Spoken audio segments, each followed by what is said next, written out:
Good morning. आज हम लोग केमिस्ट्री का सेकंड चैप्टर पढ़ेंगे, अम्ल, लवण और क्षार। अम्ल क्या होते हैं?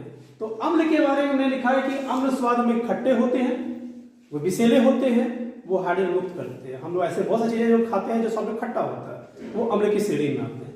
और भस्म क्या होते हैं? तो भस्म स्वाद में कड़वे होते हैं, विषैले होते हैं और हाइड्रोक्साइड आयन को मुक्त करते हैं। कुछ यहाँ पे आपके पास नाम है अम्ल के और कुछ आपके यहाँ पे भस्म के नाम है, जैसे हाइड्रोक्लोरिक अम्ल, सूत्र है HCl, सल्फ्यूरिक अम्ल, सूत्र है H2SO4, नाइट्रिक अम्ल HNO3, एसिटिक अम्ल CH3COOH, कार्बोनिक अम्ल H2CO3। कुछ भस्म के नाम है sodium hydroxide NaOH, calcium hydroxide CaOH2, potassium hydroxide KOH, ammonium hydroxide NH4OH। आपने दोनों में गौर किया होगा, यहाँ पे आपको HHH दिखाई पड़ रहा है, यही इसकी पहचान है, और यहाँ आपको OH दिखाई पड़ रहा है, ये भस्म की पहचान है। और कहीं कहीं आपको भस्म की जगह पे क्षार लिखा हुआ देखने को मिलेगा, हेडिंग में क्षार लिखा हुआ है। जल में जब किसी भस्म को घोला जाता है तो भस्म घोलने के बाद जो बनता है जलीय विलीन घोल, उसे हम लोग क्षार कहते हैं। विद्युत अपहरण जब करते हैं किसी अम्ल पर और किसी क्षार पर, तो क्या प्रभाव पड़ेगा? तो जब अम्ल की विद्युत अपहरण किया जाता है तो उसके दोनों जो आयन हैं, धनात्मक और ऋणायन, दोनों अलग होते हैं, जिससे हम पहचान लेंगे कि ये तो अम्ल है। और जब किसी भस्म पर या क्षार पर जब विद्युत अपहरण किया जाता है तो उसके भी आयन आपके अलग हो जाते हैं, Na+ और OH- यहाँ अलग हो गया, जिससे हम इसकी पहचान करें। और इसी को आगे बढ़ाया किसने? अरहेनियस ने। अरहेनियस ने क्या कहा था? अम्ल जल में घुलकर H+ आयन मुक्त करता है, और यही जल के साथ जब H+ मिलता है तो हाइड्रोनियम बनता है H3O+। भस्म जल में घुलकर आपका OH- आयन मुक्त करता है, ठीक है। बीच में एक टर्म आ रहा है लवण का। लवण क्या है?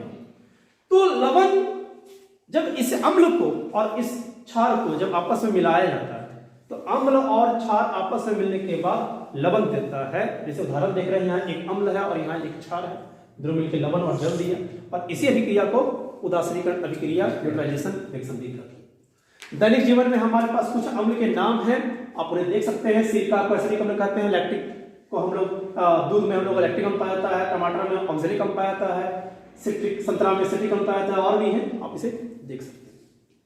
अम्ल के गुण, तो 3 गुण तो हम लोग पहले जान गए कि स्वाद में खट्टा होता है, विषैला होता है, हाइड्रोजन मुक्त करता है। इसके बाद क्या गुण हमारे पास आते हैं? तो रंजक का रंग बदलाव। रंजक क्या होते हैं? रंजक मतलब वैसे पदार्थ जो किसी अम्ल या क्षार की पहचान करने के लिए हम लोग प्रयोग करते हैं, जैसे लिटमस पत्र।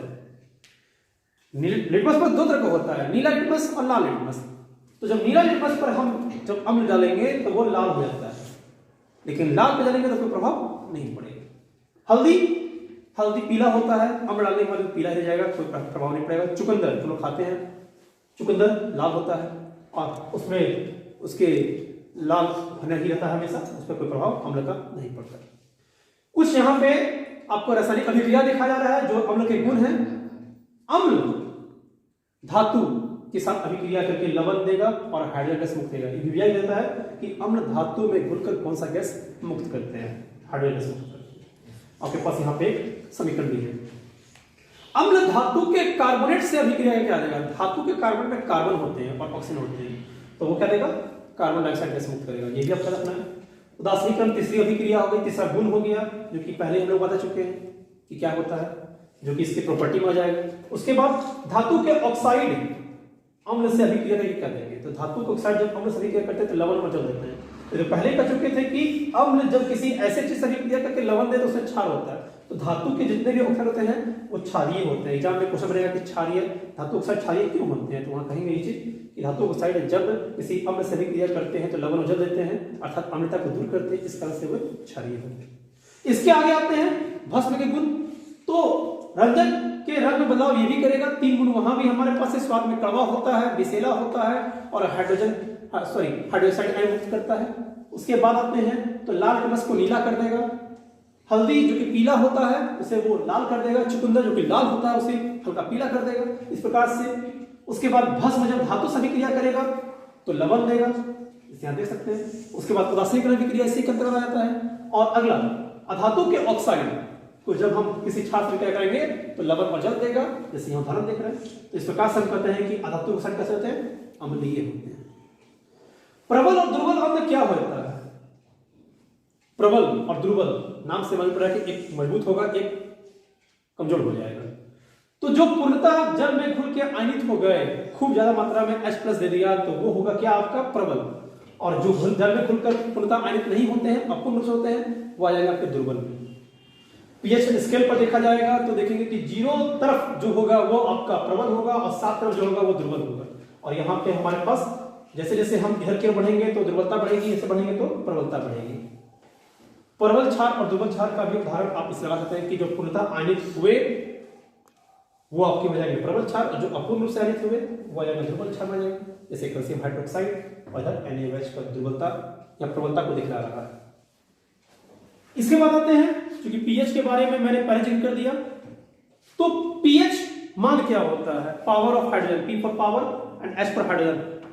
पावर ऑफ हाइड्रोजन को हम लोग पीएच के मान से जानते हैं। तो पीएच स्केल के द्वारा हम अम्लता और क्षारीयता की पहचान करते हैं कि कौन कितना अम्लीय है, कौन कितना क्षारीय होता है। पीएच निकालने के लिए फॉर्मूला होता है -log√1 गुना 10⁻⁻n। यही m जो है पावर है जो कि पीएच को दिखाता है, किसी विलयन में हाइड्रोजन आयन की ये सांद्रता को दर्शाता है। उदाहरण के तौर पर देख सकते हैं कि पीएच मान 3 और पीएच मान 7 के आधार पर कितना कौन सांद्रता है और किसमें कितना H+ आयन मौजूद है। कुछ चीजें जो हम लोग दैनिक उपयोग में लाते हैं उसका पीएच यहाँ पे दिखा रहा है। अम्लपित्त का पीएच 1 है, नींबू का रस का पीएच 2.5 है, दूध का पीएच 6.5 है, आंसू जल का पीएच 7 है, चूना का पीएच 11 है। तो इस प्रकार से हम लोग देख रहे हैं कि अम्लता घटती जा रही है और दुर्बलता क्षारीयता बढ़ती चल रही है। हमारे दैनिक जीवन में भी पीएच का महत्व है। हम लोग अपने पाचन क्रिया के द्वारा, दांतों की सफाई में, बर्तन की सफाई में, मिट्टी में, खेतों में और जलीय जीवों के द्वारा भी पीएच को महत्व को देते हैं। पाचन, जब हम लोग खाना खाते हैं तो खाना हमारे जब आमाशय में पहुंचता है तो वहाँ पे हाइड्रोक्लोरिक अम्ल का रिसाव होता है। यहाँ पे एक टर्म आ रहा है अम्ल, जो हमारे भोजन को पाचन में मदद करता है। जब हम लोग उल्टी आती है तो उल्टी आने के क्रम में हम लोग इनो का प्रयोग करते हैं जो कि क्षार होता है और दोनों मिलकर पीएच की मात्रा को कम करता है। दांतों में सफाई, जब हम रात में खाना खाते हैं तो रात में खाना क्या होता है, हमारे दांतों में रह जाता है जो कि अम्लीय हो जाता है, और उस अम्लता को दूर करने के लिए हम लोग पेस्ट का इस्तेमाल करते हैं जो कि क्षारीय होता है।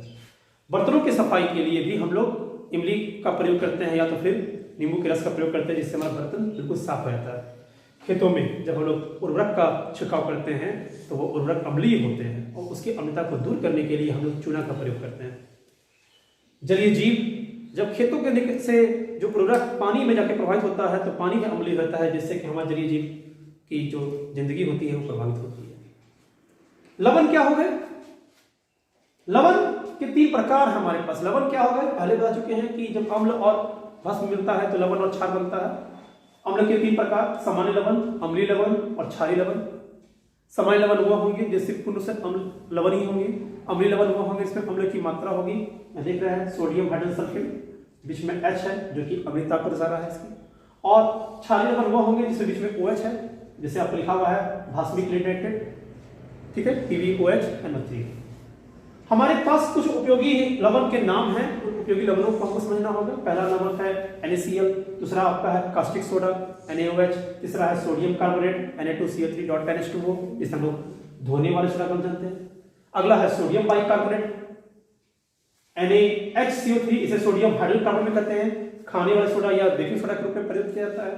Gypsum CaSO4.2H2O, plaster of Paris CaSO4(2)H2O या CaSO4.12H2O, व्यंजक चूर्ण CaOClCl या CaOCl2।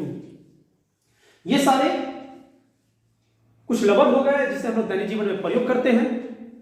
पहला लवण, नमक की बात कर रहे हैं तो हम लोग क्या करते हैं, इसे महासागर से तैयार करते हैं। इसमें काफी मात्रा में सोडियम और क्लोरीन होता है। इसका प्रयोग हम लोग सोडियम और क्लोरीन के अन्य यौगिकों के निर्माण करने में या उनका दैनिक उपयोग में प्रयोग कर लेते हैं। कास्टिक सोडा, जिसे हम लोग सोडियम क्लोराइड से ही बनाते हैं। जब सोडियम क्लोराइड मतलब नमक में जब हम लोग हाइड्रोजन उसको जब विघटन करते हैं विद्युत अपरण के द्वारा, उसके बाद जब उसमें हम जल को मिलाते हैं तो कास्टिक सोडा बनता है। इसका प्रयोग कागज, साबुन और हाइड्रोजन क्लोरीन की प्राप्ति करने के लिए करते हैं। जब हमें क्लोरीन मिल जाएगा तो क्लोरीन से हम लोग अन्य कार्य करेंगे। उसका प्रयोग हम लोग करेंगे व्यंजक चूर्ण बनाने में, ब्लीचिंग पाउडर से बोलते हैं। कीटनाशक के बनाने में और कागजों और कपड़ों की सफाई में। सोडियम कार्बोनेट कैसे बनता है? तो जब नमक को हम लोग वाटर और CO2 के साथ में अभिक्रिया कराते हैं तो हमारे पास सोडियम कार्बोनेट बनता है। इसका प्रयोग करके हम लोग कागज, साबुन, कागज, कांच और आपके पास पानी की खारापन को दूर करने के लिए प्रयोग करते हैं। सोडियम बाइकार्बोनेट कैसे बनता है? तो सोडियम बाइकार्बोनेट भी आपका H2O और CO2 से बनता है, लेकिन पहले आपका सोडियम बाइकार्बोनेट बनता है, उसको जब हम लोग हीट करते हैं तब जाके आपका सोडियम कार्बन बनता है। लेकिन प्रक्रिया किस वक्त होती है? नमक से। जिप्सम हमें प्राकृतिक रूप से प्राप्त हो जाता है। जिप्सम को हम लोग कैल्शियम कार्बोनेट के यौगिक से तैयार कर सकते हैं और इसी जिप्सम को जब हम गर्म करते हैं किसी खास टेम्परेचर पे तो इसके जल के अणु टूट जाते हैं, इससे में प्लास्टर ऑफ पेरिस की प्राप्ति होती है। और इसी प्लास्टर ऑफ पेरिस का उपयोग करके हम लोग हड्डी को जोड़ने में या तो मूर्ति के ढांचा जो निर्माण होता है या अन्य किसी वस्तु के ढांचा निर्माण करने में उसका प्रयोग करते हैं। व्यंजक चूर्ण, जब कैल्शियम हाइड्रोक्साइड पर क्लोरीन गैस की प्रभावित किया जाता है तो व्यंजक चूर्ण का निर्माण होता है। तो इसी व्यंजक चूर्ण के प्रयोग करके हम लोग कीटनाशक का प्रयोग करते हैं, आप लोग कपड़े और कागज की सफाई करते हैं। क्लोरोफॉर्म जिसे हम लोग बेहोशी के लिए प्रयोग करते हैं उसमें प्रयोग होता है और क्लोरीन गैस की प्राप्ति के लिए भी हम लोग इसका प्रयोग करते हैं। तो इस प्रकार से हम लोगों ने आज की क्लास में अम्ल, लवण और क्षार को पढ़ा।